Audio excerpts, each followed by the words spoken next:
안녕하십니까? 광고 수업을 맡고 있는 정차숙입니다. 우리는 이번 시간에 매체 기획을 학습을 하고 있습니다. 목차는 크게 두 부분으로 구성이 되어 있죠.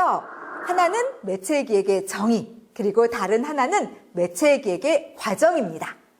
우리가 1차 시에는 이 정의를 살펴보고 그 다음에 이 과정 중에서는 환경 분석까지 배웠습니다. 그리고 이번 2차 시에는 나머지 요소, 즉 매체의 목표의 설정과 매체의 전략, 전술 설정에 대해서 살펴보도록 하겠습니다.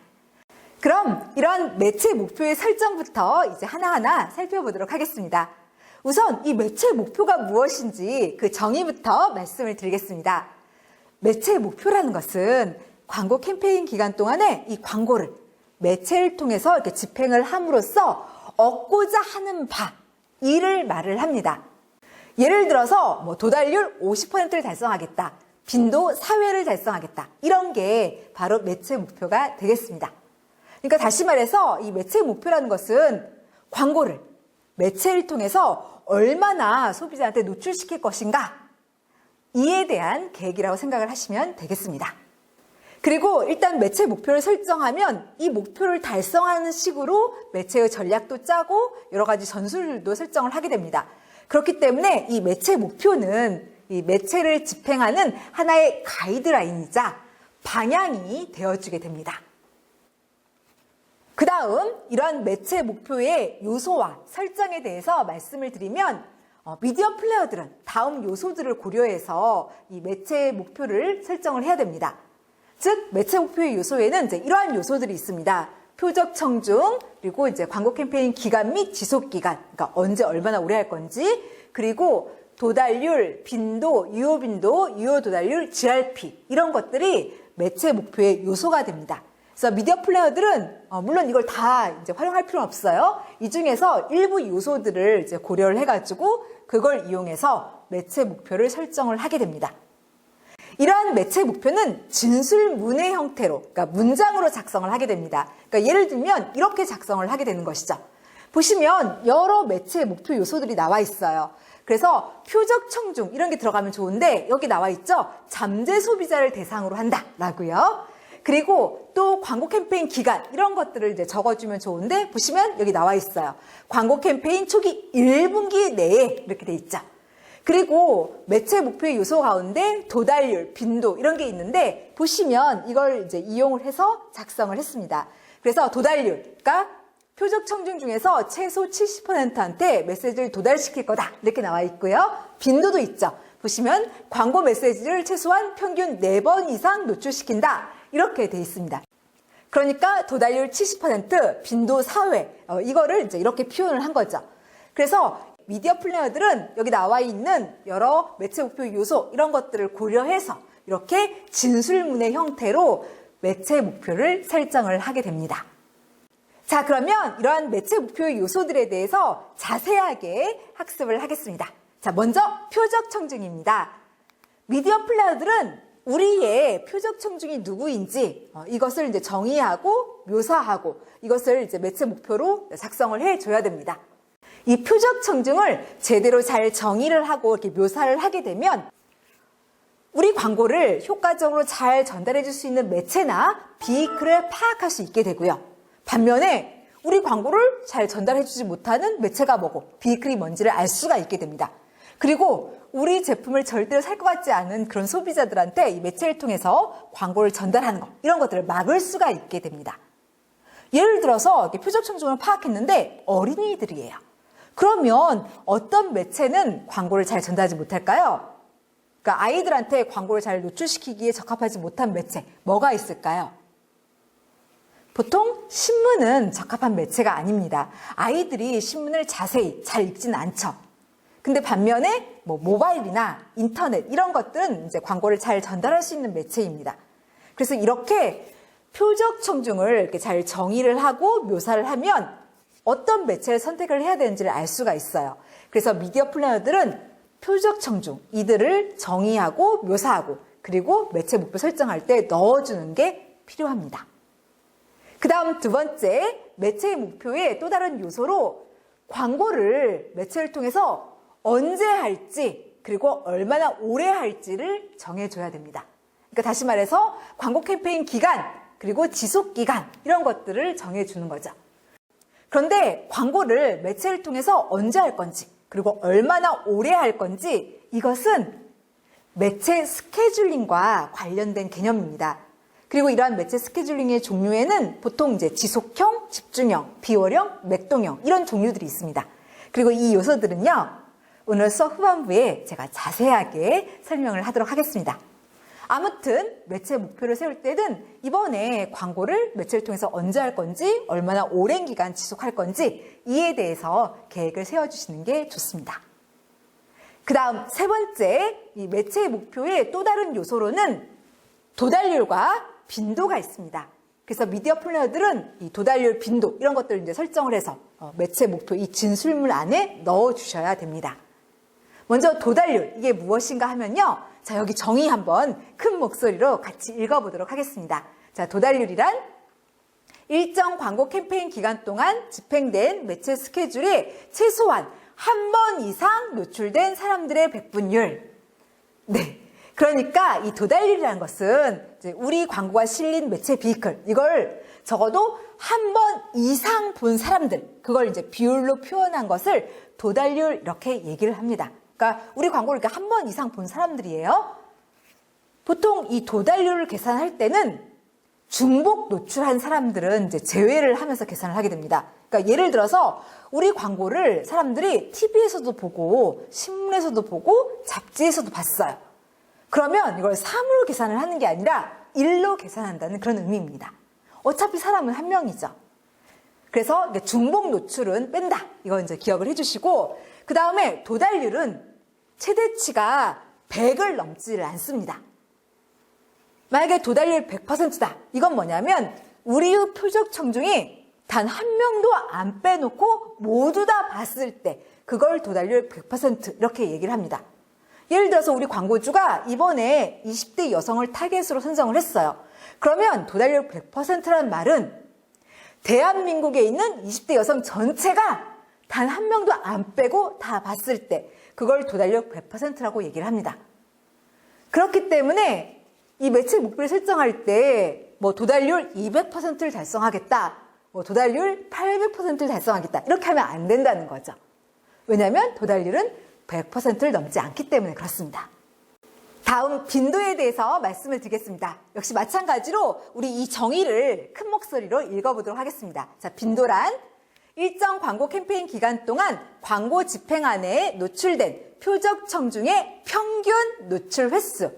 네. 그러니까 빈도라는 것은 사람들이 우리 광고를 본 그 평균 노출수를 말을 합니다. 그러니까 사람들이 평균적으로 우리 광고를 3번 봤다, 4번 봤다. 바로 이렇게 말을 할 때 이 3, 4 이게 빈도가 되겠습니다. 그런데 이 도달률하고 이 빈도 이 둘 사이에는 역의 상관관계가 존재를 합니다. 트레이드 오프 관계예요. 그래서 이렇게 정해진 광고량, 광고 예산 하에서 도달률을 일정 정도 높이게 되면요, 빈도는 낮춰야 되고요. 빈도를 높인다면 도달률은 낮춰야 됩니다. 이건 시계도 나와 있어요. 빈도를 구하려면 총 광고량, 이 GRP를 도달률로 이렇게 나눠서 구하게 됩니다. 그렇기 때문에 이 도달률을 높이면은 빈도값이 낮게 나오겠죠. 나눠서 구하는 거니까요. 근데 빈도값이 크다. 그러면은 도달률이 적었다는 그런 의미죠. 그래서 심만 봐도 이 둘 사이에는 역의 상관관계가 존재한다는 걸 알 수가 있어요. 그래서 현실적으로는 이 도달률을 높이면 빈도는 좀 이제 희생시켜야 되는 거고요. 반면에 빈도를 높였다. 그러면 이제 도달률은 좀 희생을 시켜야 돼요. 그러면 매체의 목표를 세울 때 언제 도달률을 높게 잡고 또 언제 빈도를 이렇게 높게 잡아야 되는가? 이거는 상위 개념인 이 광고 목표에 따라서 달라지게 됩니다. 만약에 광고 목표가 인지도를 높이는 것이다 라고 한다면 이 인지도와 연관이 된 건 도달률이에요. 그래서 도달률을 높게 잡으시면 되는 거고요.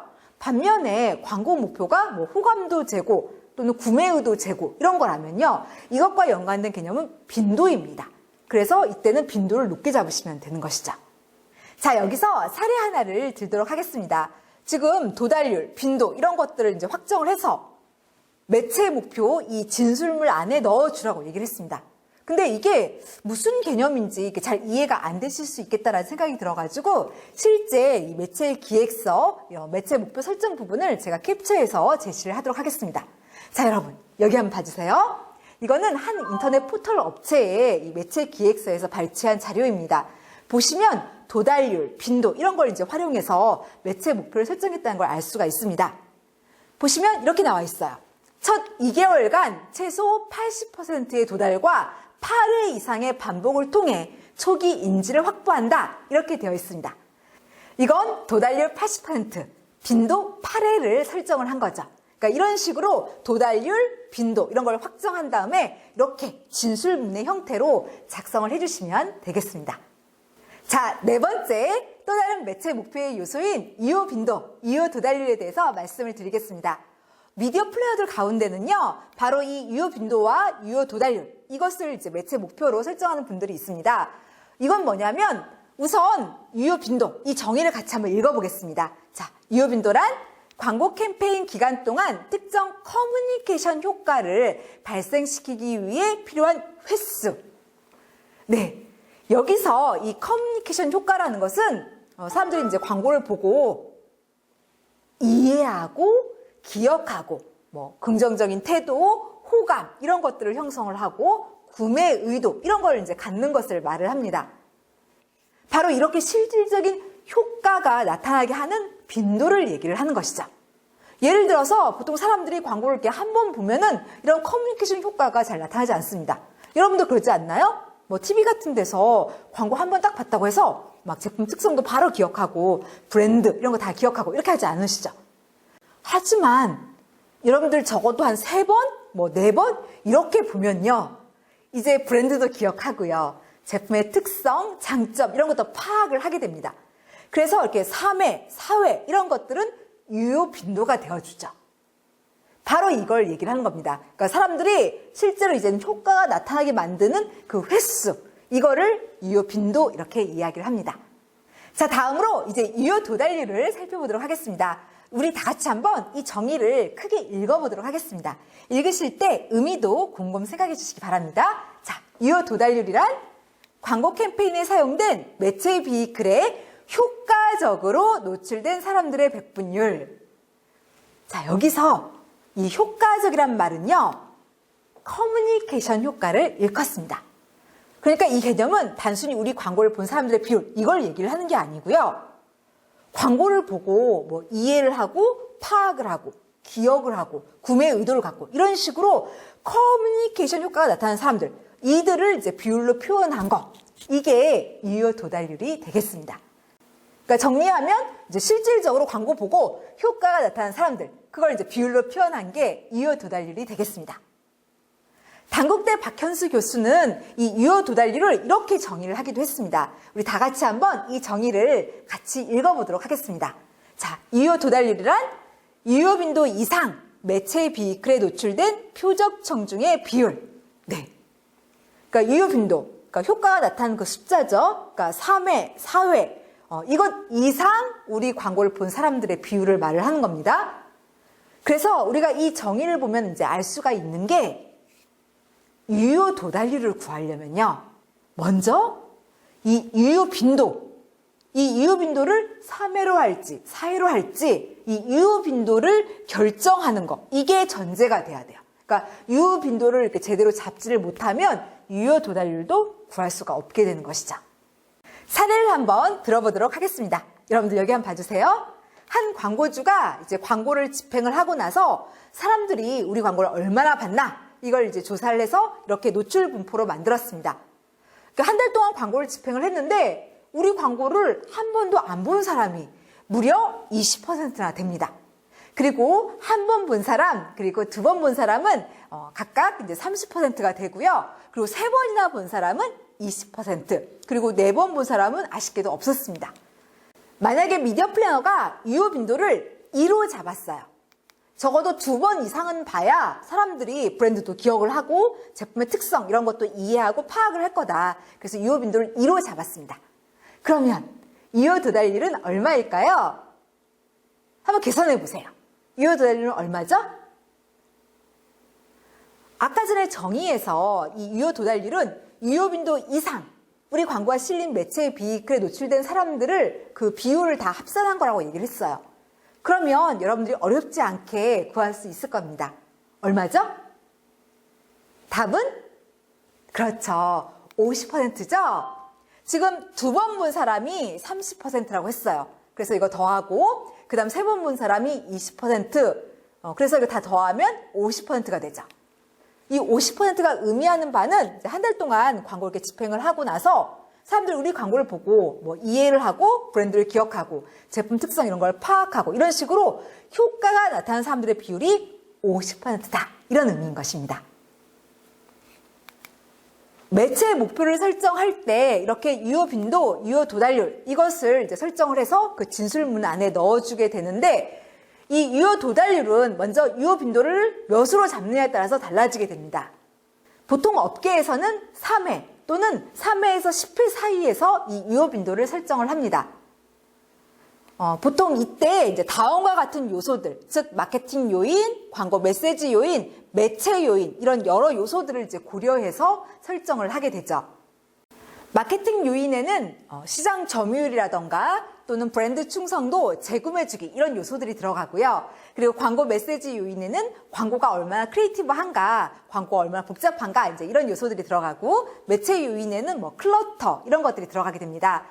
근데 전반적으로 상황이 뭔가 좀 불리하다라고 생각이 되면은 이 유효 빈도를 높게 잡아서 사람들이 이제 광고를 많이 보게 하고요. 근데 상황이 좀 좋다라고 한다면 이 유효 빈도를 이렇게 낮게 잡습니다. 그래도 이제 어느 정도 효과가 나타나게 됩니다. 그러니까 예를 들어서 시장 안에서 경쟁이 굉장히 치열해요. 그럼 상황이 불리하죠. 그래서 이런 경우는 유효 빈도를 높게 잡아야 돼요. 그래서 뭐 3회 이상으로 이렇게 잡으면 좋습니다. 그리고 이제 상황이 이제 유리한 경우, 그러니까 시장 안에서 경쟁이 치열하지도 않고 우리 광고가 굉장히 창의적이에요.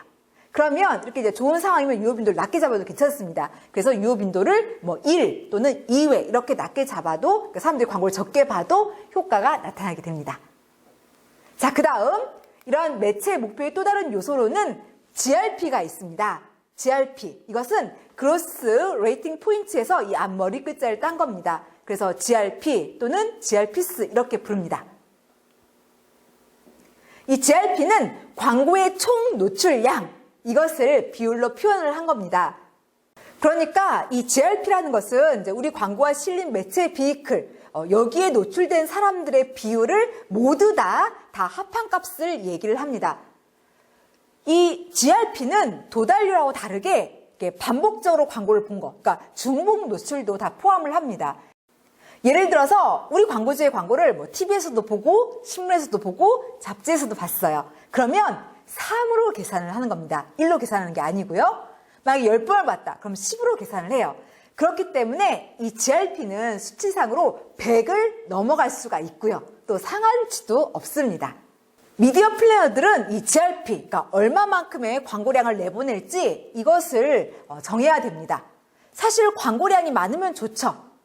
그런데 광고주가 줄 수 있는 이 광고 예산은 제한이 되어 있어요. 그래서 이제 무조건 이 GRP를 높게 이렇게 잡을 수는 없습니다. 그래서 너무 과하지도 않게, 그렇다고 해서 모자라지도 않게 적절하게 이 광고의 총 노출량 이것을 이제 설정하시는 게 좋습니다. 이 GRP는 실제로 업계에서 이제 많이 사용되는 이 매체 목표의 요소가 됩니다. 이제는 이러한 매체의 기획 과정 중에서 세 번째 단계, 즉 매체의 전략과 전술, 이에 대해서 설정하는 것을 살펴보도록 하겠습니다. 먼저 이 매체 전략은 무엇이고 매체 전술은 무엇인지 그 정의부터 살펴보도록 하겠습니다. 먼저 매체 전략입니다. 매체 전략은 앞에서 매체 목표를 설정을 했어요. 이 매체 목표를 잘 달성을 하기 위한 구체적인 액션 플랜을 얘기를 합니다. 그러니까 매체 목표를 어떻게 이제 달성할 건지 이에 대해서 이제 세부적인 실행안 이런 것들을 이제 세우는 거, 이것이 매체 전략이 되겠습니다. 이 매체 전략 쪽에서는 매체 선택 전략, 미디어 믹스, 매체 스케줄링 전략 이런 것들을 수립을 하게 됩니다. 다음 매체 전술은 일단 매체 전략을 짰어요. 그러면 이 매체 전략 이거를 잘 달성하기 위해서 세우는 더욱 구체적이고 아주 세부적인 방법들, 그러니까 디테일한 실무적 원칙, 이게 바로 매체 전술이 됩니다.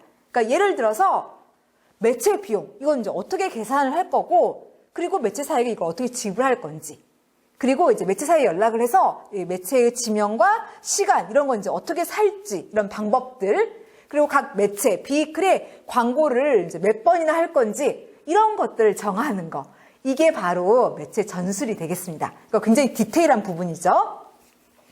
자, 그러면은 이런 이제 매체 전략 전술, 이에 대해서 세부적으로 보겠고요. 우선 첫 번째 매체 선택 전략부터 학습을 하도록 하겠습니다.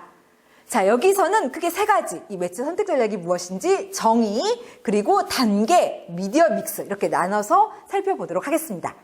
첫 번째로 매체 선택 전략의 정의에 대해서 말씀을 드리겠습니다. 매체 선택 전략은 단어미 그대로입니다. 그러니까 앞에서 매체 목표를 수립을 했어요. 그러면 이 매체 목표를 잘 달성할 수 있는 이 매체를 이제 선정을 하는 겁니다. 그러니까 뭐 TV에다가 광고를 내보낼지, 신문에 내보낼지, 이렇게 TV, 신문 이런 걸 이제 결정하는 그런 단계인 것이죠. 이러한 매체 선택 전략은 이 광고주한테 굉장히 중요한 부분입니다. 왜냐하면 이 매체비가 광고 예산의 거의 대부분을 차지하기 때문에 그렇습니다.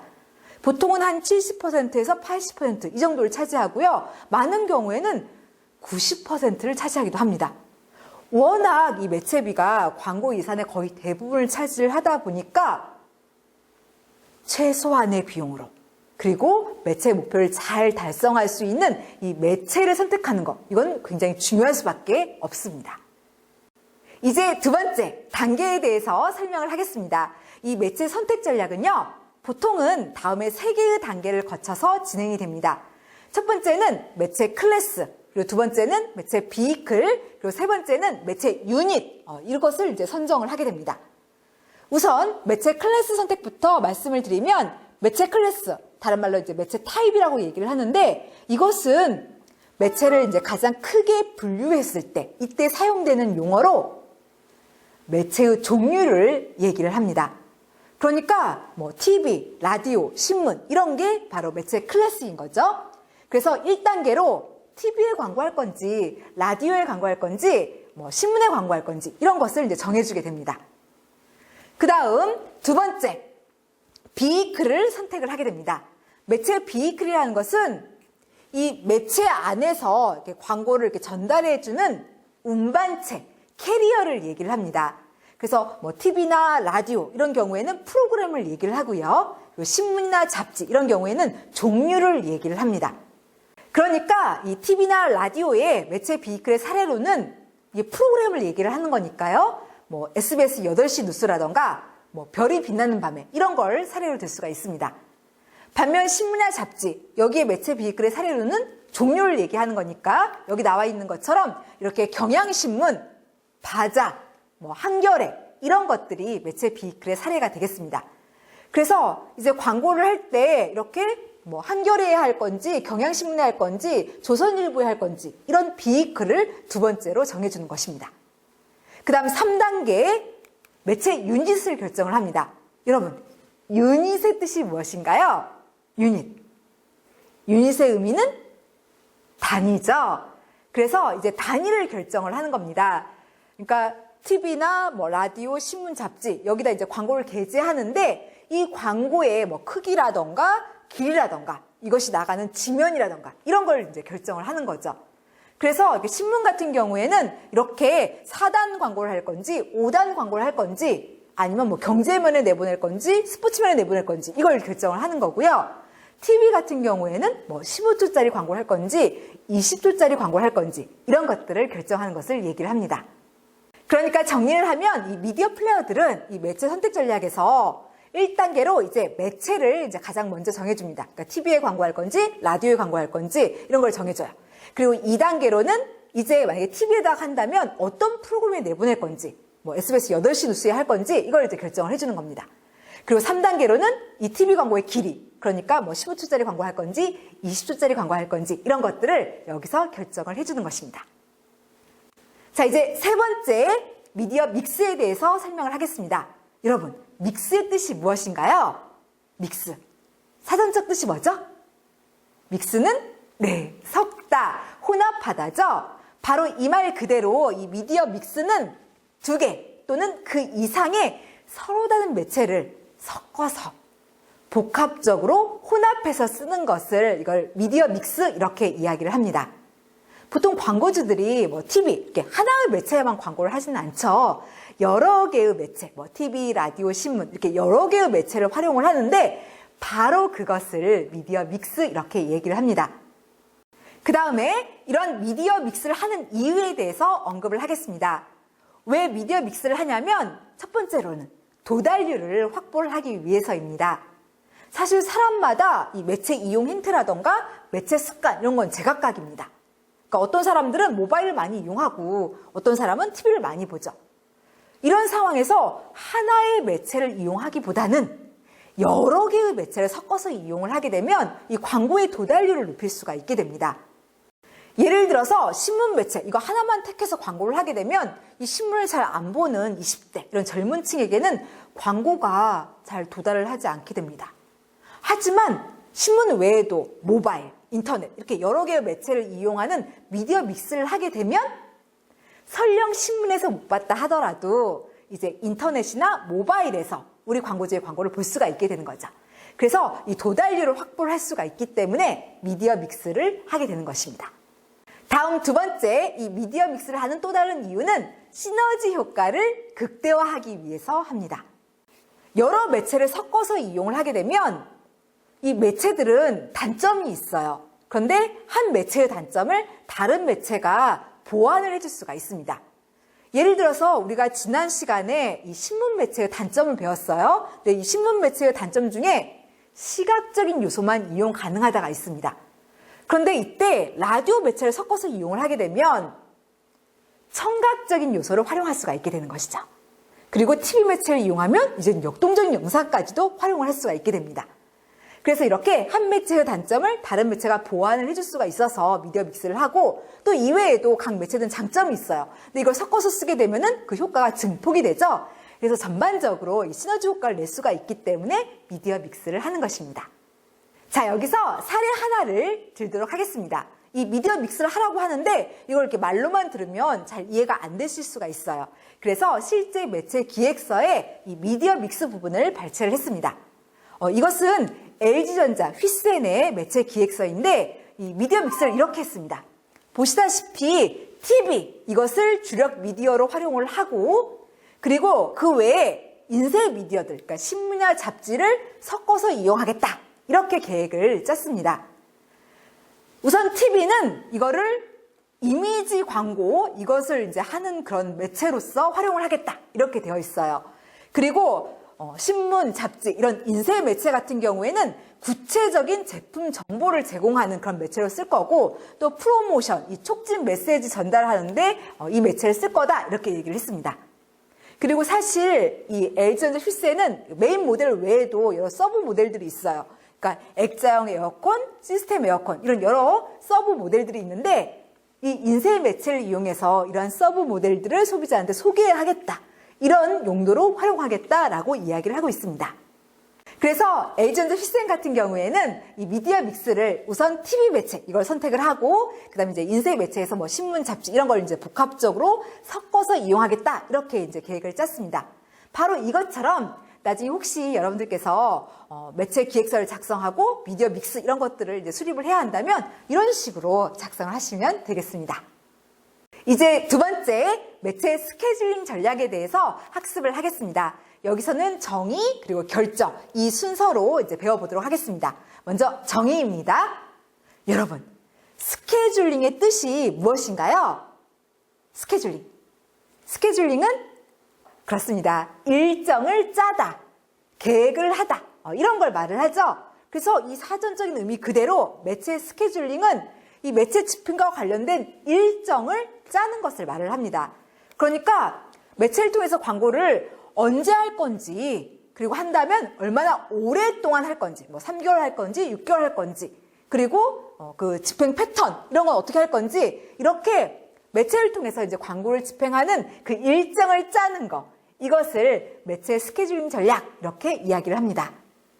이 매체 스케줄링 전략은 특히 이 제한된 예산을 가지고 광고를 이렇게 집행을 하는 이런 광고주들한테 굉장히 중요한 문제입니다. 이 매체 스케줄링 전략을 잘 짜게 되면요, 광고비 효율성을 극대화할 수도 있고요. 또 그다음에 광고 예산 낭비 이런 것도 막을 수가 있습니다. 그래서 미디어 플래너들은 광고주의 광고 예산이라던가 그리고 판매의 계절성, 경쟁사 이런 여러 가지 요소들을 고려를 해가지고 효율적으로 이 매체 스케줄링 전략을 수립을 할 필요가 있습니다. 자, 그 다음으로는 이런 매체 스케줄링 전략을 짤 때 이제 결정해야 되는 요인에 대해서 학습을 하겠습니다. 보통 이제 다음과 같은 요소들을 결정을 해야 됩니다. 우선 첫 번째로 이 일정을 짤 때 광고 캠페인 기간을 수립을 합니다. 그러니까 광고를 하는 타이밍, 이것을 이제 결정을 하는데 보통 이 타이밍은요, 우리 제품이 많이 판매되는 시기로 이제 잡게 됩니다. 예를 들어서 우리 광고주의 제품이 스키용품이에요. 그러면 언제 많이 판매가 될까요? 보통 이제 12월이나 1월 이때 많이 판매될 겁니다. 그래서 광고 캠페인 기간을 12월, 1월 이때로 하겠다. 이렇게 일정을 짜면 되겠죠. 그 다음 두 번째, 또 이때 이제 결정을 해야 되는 요인이 바로 광고 집행 패턴입니다. 그러니까 지속형으로 할 건지 집중형으로 할 건지 뭐 비월형, 맥동형 이런 것들을 이제 결정을 해줘야 됩니다. 이거는 조금 뒤에 설명을 하겠습니다. 그 다음 세 번째로 또 결정을 해야 되는 게 광고 노출 기간입니다. 그러니까 뭐 3개월 할 건지 6개월 할 건지 이 지속 기간을 결정을 해주는데 여기에는 영향을 주는 요인이 많습니다. 예를 들어서 광고가 굉장히 좀 어려운 그런 광고다, 이해하기가 힘들다라고 한다면 이제 이런 경우에는 지속 기간을 좀 길게 잡아주는 게 필요하겠죠. 그 다음 네 번째로 또 이 스케줄링 전략에서 결정을 해야 되는 게 광고량, 광고 예산 이런 것들을 결정을 해줘야 됩니다.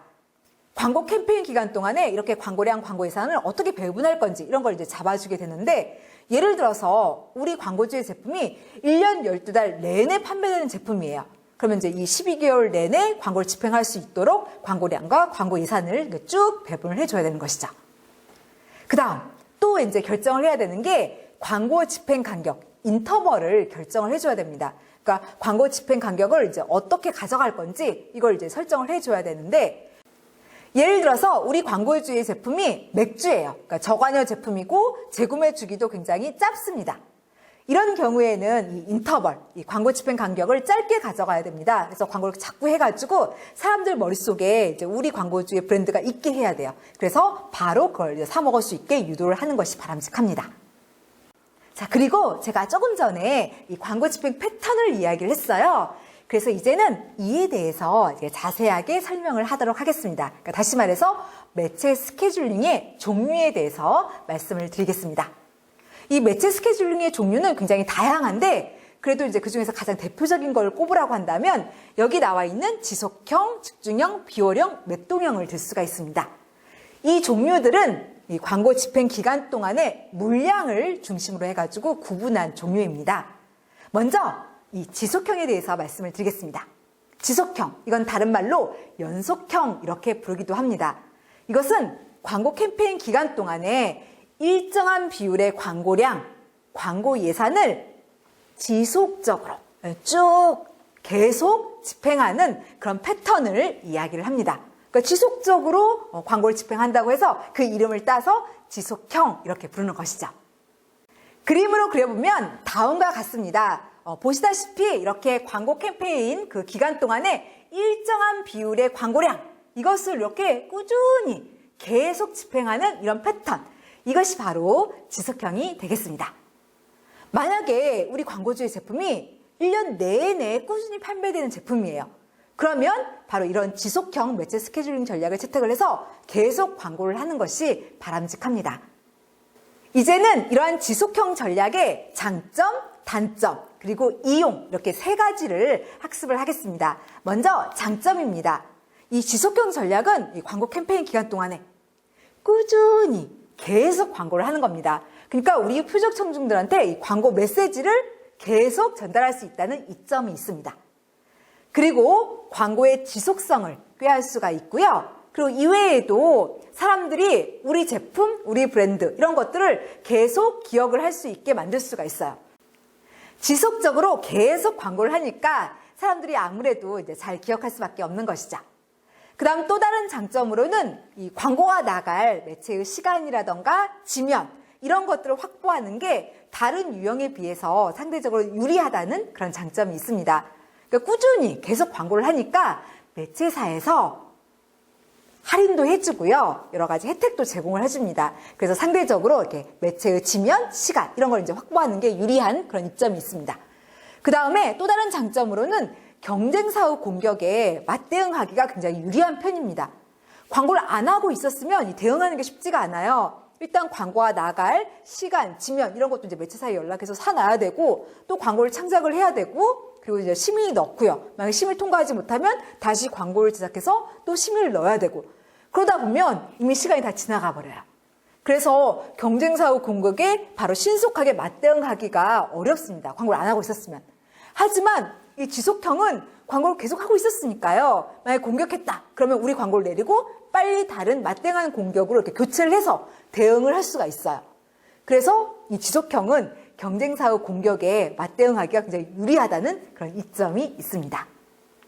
자, 이제는 이러한 지속형 전략의 단점에 대해서 말씀을 드리겠습니다. 지속형 전략의 문제점은 이 광고 캠페인 기간 동안에 어느 한순간에도 아주 강력한 효과를 발휘하기는 좀 어렵다라는 문제점이 있어요. 이 전략은 보통 좀 이렇게 일정한 광고량, 보통은 이게 좀 적어요. 이렇게 적은 광고량을 이렇게 꾸준히 계속 광고를 하는 방식입니다. 그러다 보니까 뭐 광고량, 광고 예산을 몰아서 아주 임팩트 있게 강렬하게 광고를 하는 것은 어려운 그런 문제가 있는 것이죠. 다음 두 번째 단점으로는 이 전략은 매출 변화에 이렇게 민감하게 대응하기가 어렵다는 문제점이 있습니다. 예를 들어서 우리 광고주 제품이 판매량이 뚝 떨어졌어요. 그러면 그때 보통 이제 광고량이나 광고 예산 이걸 이제 몰아서 이렇게 해가지고 이 떨어진 매출, 판매량 이런 걸 이제 끌어올리는 그런 방식을 쓰게 됩니다.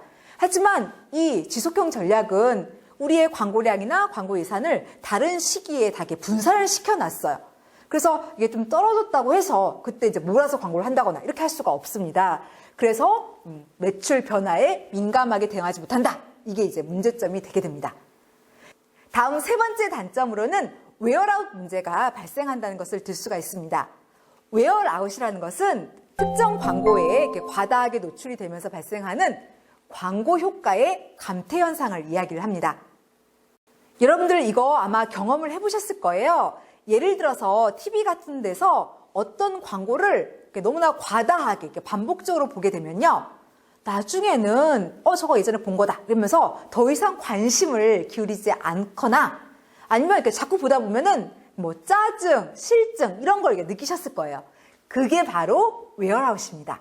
그런데 이것 같은 경우에는 이렇게 지속적으로 계속 광고를 하죠. 그러니까 사람들이 이렇게 자꾸 보니까 이제는 짜증을 내기도 하고 실증을 내기도 하고 아니면 아예 관심을 안 기울이고 이런 웨어아웃 문제가 나타나게 될 수가 있습니다. 그 다음 또 단점으로는 바로 고비용을 꼽을 수가 있습니다. 이것은 광고를 계속 끊임없이 하는 방식이에요. 그러면 아무래도 다른 종류에 비해서 이 광고 예산이 많이 소요가 되는 그런 문제가 발생을 하게 됩니다. 다음으로 이러한 지속형 전략의 이용에 대해서 말씀을 드리겠습니다.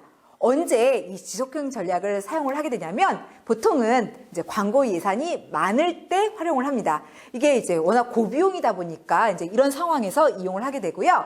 그리고 두 번째로는 제품 수명 주기에서 성장기라던가 성숙기 이때일 때 많이 사용을 합니다.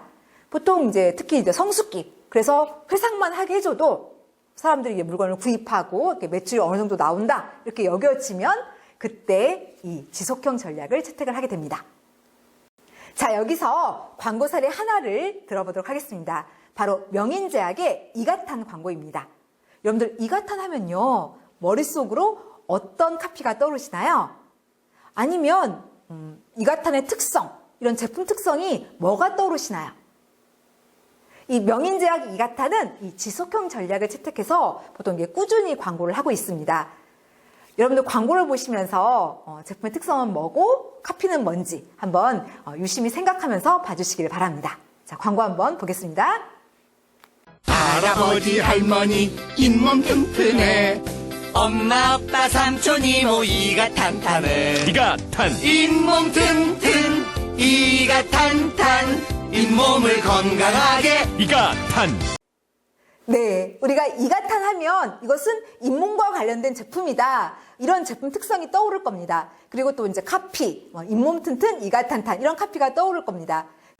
이것은 이 이가탄이 이 지속형 전략을 채택해서 꾸준히 보통 광고를 해왔기 때문에 우리가 제품의 특성도 기억을 하고 카피, 브랜드 이런 것들을 이제 잘 기억을 하는 것입니다. 자, 이제는 이러한 매체 스케줄링 전략의 두 번째 유형, 집중형에 대해서 살펴보겠습니다. 집중형, 이것은 광고량이나 광고 예산을 특정 기간에 집중해서 하는 그런 패턴입니다. 그러니까 집중해서 한다고 해서 그걸 그대로 따서 집중형 이렇게 얘기를 하는 거죠. 그래서 이거는 다시 말해서 광고를 특정 기간에 몰아서 해버리는 그런 유형입니다. 그림으로 그려보면 이렇습니다. 이렇게 특정 기간에 모든 광고량, 광고 예산 이것을 몰아서 하는 그런 방식이고요. 나머지 기간에는 광고를 안 하는 이런 패턴인 것이죠. 자, 이제는 이러한 집중형 전략의 장점, 단점, 그리고 이용 이렇게 세 가지 순서로 하나하나 살펴보도록 하겠고요. 먼저 장점입니다. 이 집중형 전략은 그러니까 광고량이나 광고 예산 이걸 몰아서 하는 거죠. 그래서 이렇게 활발하게 광고를 하기 때문에 아무래도 이제 광고가 집행되는 기간에는 굉장히 강한 효과를 기대를 할 수 있습니다. 그러니까 사람들한테 아주 강렬한 인상 이런 것들을 줄 수가 있습니다. 그리고 두 번째 장점으로는 단기적 효과를 극대화할 수가 있어요. 그러니까 몰아서 집중적으로 광고를 하니까 아무래도 판매량이 그때 이제 급증을 하게 되고요. 그리고 사람들의 주의, 주목 이런 것들도 잘 유도를 할 수가 있습니다. 반면 단점으로는 이 집중형 전략은 광고를 안 하는 시기가 있죠. 이게 문제가 됩니다. 그러니까 광고를 이렇게 안 할 때 광고가 그러니까 중단된 시점에 사람들이 제품이나 브랜드, 광고의 내용 이런 것들을 잊어버릴 가능성이 상당히 큽니다. 이게 이 집중형 전략의 문제점이고 또 다른 문제점으로는 경쟁사의 공격에 굉장히 취약하다는 그런 문제점이 있습니다. 특히 광고량이나 광고 예산 이걸 다 몰아서 썼어요. 그런데 경쟁사가 공격을 했다. 그러면 이미 예산이 남아있지 않기 때문에 더욱더 공격에 취약할 수밖에 없는 것이죠. 다음으로 이러한 집중형 전략을 언제 사용하는지 이용에 대해서 말씀을 드리겠습니다. 이 집중형 전략은 광고 예산이 부족할 때 이용을 하게 됩니다. 그러니까 광고주가 줄 수 있는 이 광고 예산이 이렇게 제한이 되면요. 그래서 이제 지속형 전략 이런 걸 취하기가 어렵다라고 판단이 되면 이 집중형 전략을 사용을 하게 됩니다.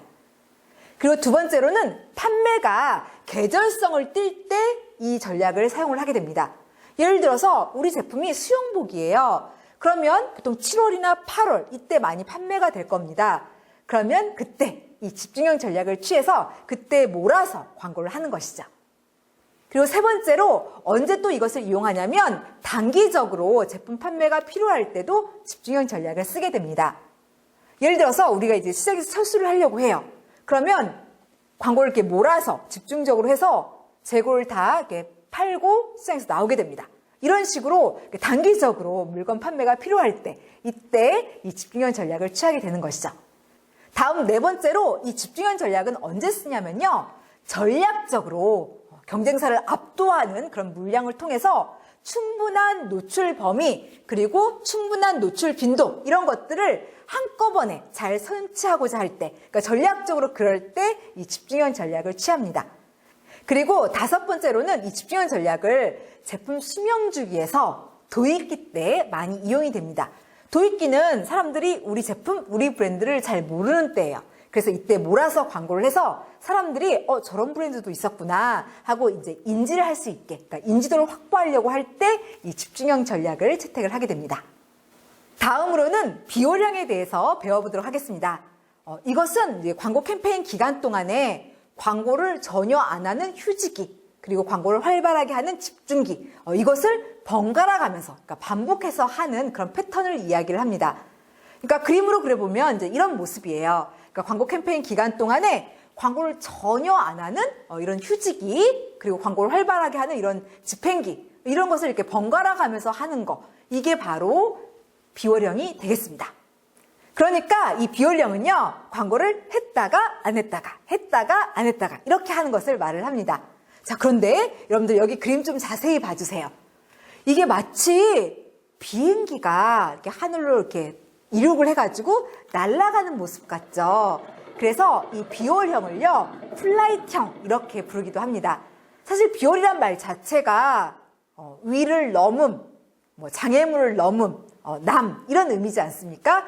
그래서 이것을 이렇게 플라이트형 이렇게 부르기도 합니다. 이제는 이러한 비올형의 장점, 단점, 이용 이렇게 세 가지를 순차적으로 보겠습니다. 먼저 장점입니다. 비올형의 장점으로는요, 비용 효율성을 들 수가 있습니다. 이것은 광고를 안 하는 휴지기가 있어요. 바로 이 휴지기 때 광고 예산을 아껴 놓습니다. 그러다가 이제 제품이 많이 판매되는 시점에 이 아껴놓은 이제 예산을 딱 써가지고 효율성을 높이죠. 다음 비올형의 단점으로는 이건 광고를 안 하는 시기가 있죠. 바로 이때가 문제가 됩니다. 그러니까 광고를 딱 중단을 한 이 휴지기 때 사람들이 우리 제품이나 브랜드, 광고 내용 이런 것들을 기억을 못한 일이 발생을 하고요. 또 관심이나 흥미 이런 게 저하된다는 그런 문제가 있습니다. 그리고 또 다른 단점으로는 광고 효과가 감소가 돼요. 그러니까 집행기 때 열심히 쌓아놓은 여러 가지 광고 효과들, 호감도라던가 이해도 이런 것들이 광고를 안 하는 휴지기 때 다 그 효과가 저하되는 그런 단점이 존재를 하게 됩니다. 그리고 이 휴지기 때 경쟁사가 공격을 해서 우리 소비자가 마음속에 침투해 들어오고 또 우리 소비자를 빼앗아가는 그런 일들도 발생할 수 있다는 게 이 전략의 문제점이 되겠습니다. 다음으로 이런 비올형을 언제 사용하는지 그 이용에 대해서 말씀을 드리겠습니다. 비올형은 상황이 좋을 때도 쓰기도 하고 상황이 불리할 때도 사용을 하기도 합니다. 먼저 상황이 안 좋을 때는 이제 예산이 제한이 되어 있을 경우죠. 그러니까 광고주가 줄 수 있는 예산이 제한적일 때, 그래서 지속형 전략 이런 걸 쓰지 못할 때 이 비올형을 사용을 하게 됩니다. 반면 이제 상황이 좋을 때도 이걸 쓰게 되는데, 시장 안에서 우리의 브랜드 포지셔닝이 굉장히 확고할 때, 위치를 잘 잡고 있을 때, 이때 비올형을 써가지고 이제 광고를 안 하기도 합니다. 그리고 세 번째로는 이제 광고를 줄여도, 광고를 안 해도 효과가 날 때, 그때 이 비올형을 쓰게 됩니다. 사실 광고를 안 해도 효과가 있는데 굳이 광고를 하면 그건 광고 예산 낭비나 마찬가지죠. 그래서 광고를 안 해도 효과가 있다라고 판단이 되면 이 비올형 전략을 채택을 하게 됩니다. 그리고 네 번째로는 이올 효과가 있을 때도 이 비올형 전략을 채택을 하게 됩니다. 이올 효과, 이건 뭐냐면 과거에 집행된 광고 효과가 지금도 계속 지속되는 것을 이올 효과 이렇게 이야기를 합니다. 옛날에 집행한 광고가 굉장히 크리에이티브하고 굉장히 좋았어요. 그래서 그 광고 덕분에 지금도 판매가 되고 있습니다. 이러한 상황에서 또 광고를 한다면 그건 역시 광고비 낭비나 마찬가지가 되죠. 그래서 이럴 때는 이제 광고를 안 하고 쉬는 이런 비올형 전략을 채택하는 것이 좋은 것입니다. 이제 네 번째로 맥동형에 대해서 배우도록 하겠습니다. 맥동형은요, 이 광고 캠페인 기간 동안에 일정한 광고량을 꾸준히 집행을 합니다. 그러다가 필요한 시점, 예를 들어서 경쟁사가 공격을 했다거나 아니면 제품 판매가 굉장히 활발하게 일어난다던가 이렇게 필요한 시점이 되면 추가적인 가중치를 두는 그런 전략을, 이것을 맥동형 이렇게 이야기를 합니다. 자, 여러분들 여기 좀 봐주세요. 광고 캠페인 기간 동안에 이렇게 꾸준히 광고하는 것을 무엇이라고 하나요? 바로 지속형이라고 부르죠. 그러면 광고 캠페인 기간 동안에 광고를 했다가 안 했다가 하는 이런 패턴은 뭐라고 하죠? 이거는 비올형이라고 합니다. 바로 이렇게 지속형, 비올형, 이것을 혼합한 거, 그것을 맥동형 이렇게 부릅니다. 그런데 여러분, 여기 화면 좀 봐주십시오. 이 모양이 무슨 모양 같나요? 마치 모양이 맥박이 뛰는 모습 같죠? 그래서 이것을 맥동형 이렇게 이름을 붙인 거고요. 그리고 물결, 이 파도가 움직이는 것 같다고 해서 이걸 다른 말로 파동형 이렇게 부르기도 합니다. 사실 이 방식은 여기 나와 있는 것 중에서 가장 이상적인 그런 방식이 되겠습니다. 자, 이제는 이런 맥동형 전략의 장점, 단점, 이용 이런 것들을 살펴보겠고요. 먼저 장점부터 배우겠습니다. 지속형 전략은 효율성과 지속성, 이 두 가지를 다 도모할 수 있다는 그런 이점이 있습니다. 예를 들어서 우리 제품이 굉장히 잘 판매가 되고 있어요. 근데 이때 추가적인 가중치를 둬서 더 광고를 이렇게 많이 하게 되면 아무래도 더욱더 효율성이 높아질 수밖에 없겠죠. 그리고 나머지 기간에도 계속 꾸준히 광고를 해요. 그러니까 광고의 지속성도 도모를 할 수가 있는 것이죠. 그리고 이 방법 같은 경우에는 꾸준히 광고를 하다가 특정 기간에 광고를 많이 해요. 그러다 보니까 아무래도 판매의 이 계절성, 또 구매 주기 이런 것들도 다 이제 고려해서 광고를 집행할 수 있다는 이점이 있습니다. 그리고 광고를 계속하니까요. 아무래도 제품이나 브랜드 이런 것을 소비자가 잘 기억할 수 있다는 그런 장점도 나타나게 됩니다. 또한 경쟁사의 공격 이런 거에도 맞대응이 굉장히 용이하다는 이점이 있습니다. 광고를 안 하고 있으면 문제가 됩니다. 광고를 안 하고 있는데 경쟁사가 공격을 했다. 그러면 매체사에 연락해서 광고 시간, 지면 사야 되고요. 광고 기획도 하고 또 그에 맞춰서 광고를 창작을 하고 심의도 넣고 이런 식으로 굉장히 많은 시간이 소요가 되다 보니까 아무래도 이 경쟁사 공격에 신속하게 대응하는 게 힘듭니다. 하지만 꾸준히 광고를 하고 있었으니까 얼른 새로운 광고로 이제 만들어서 교체를 해서 맞대응을 바로바로 이렇게 할 수가 있는 것이죠. 바로 이것이 이 맥동형 전략의 장점이 되겠습니다. 반면 단점으로는요, 사실 좋은 매체 전략은 애초에 우리가 수입한 대로 그것을 뚝심 있게 일관되게 밀고 나가는 게 좋은 전략입니다. 하지만 이 맥동형 전략은 경쟁사가 공격을 하면 수시로 그에 따라서 이제 변경을 하게 돼요. 그래서 경쟁사의 이런 매체 스케줄링 전략, 이거에 따라서 우리의 전략도 변화하게 된다는 거. 이것이 이제 문제점이 되겠고요.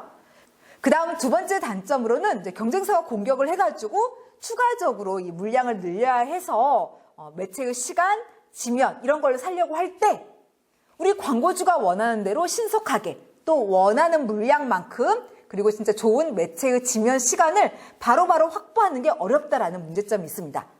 사실 좋은 매체의 지면이나 시간은 다른 광고주들도 다 원해요. 그래서 수요가 많습니다.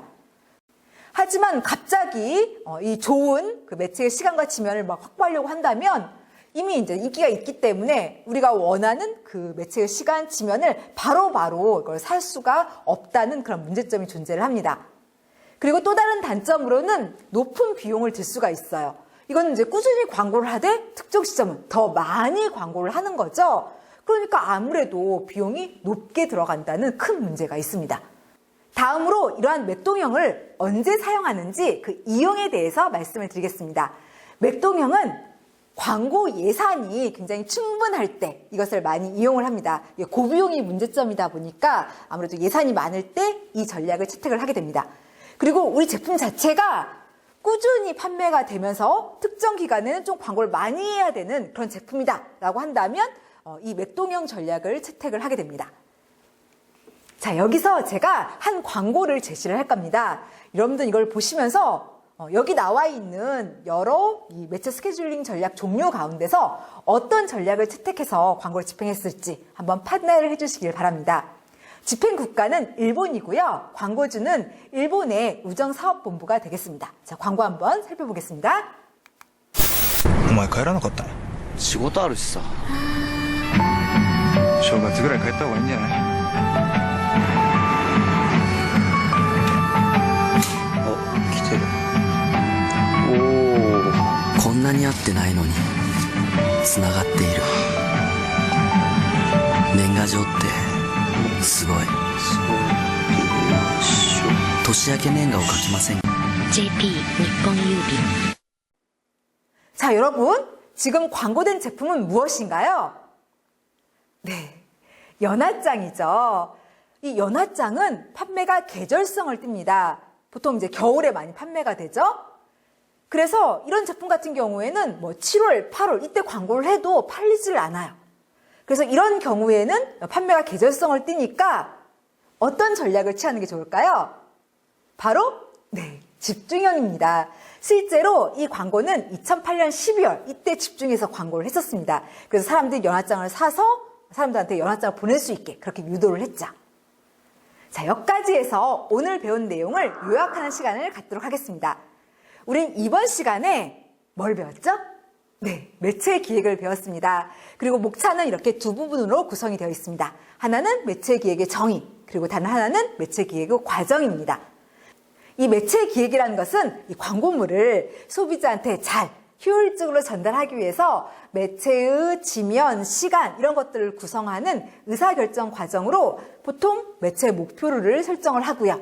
그리고 매체를 선택하고 미디어 믹스를 하고 그리고 매체를 통해서 광고를 언제, 얼마나 오래 전달할 건지 이런 스케줄링을 결정하는 그런 일련의 의사결정 과정을 이야기를 합니다. 그리고 매체 기획의 과정으로 우리는 3개, 즉 환경 분석, 매체 목표 설정, 매체 전략, 전술 설정을 배웠습니다. 그래서 환경 분석에서는 이 매체를 둘러싸고 이제 영향을 주는 여러 가지 환경적 요인들, 이걸 이제 분석하는 단계인데 여기서는 마케팅 환경 분석, 미디어 믹스 분석을 배웠죠. 그리고 매체 목표 설정, 여기서는 이 매체 목표를 설정하는 여러 요소들, 그러니까 표적 청중부터 GRP까지 이런 것들을 살펴봤고요. 그리고 매체 전략, 전술에서는 매체 선택 전략, 매체 스케줄링 전략 이런 것들을 학습을 했습니다. 이제 다음 시간 안내입니다.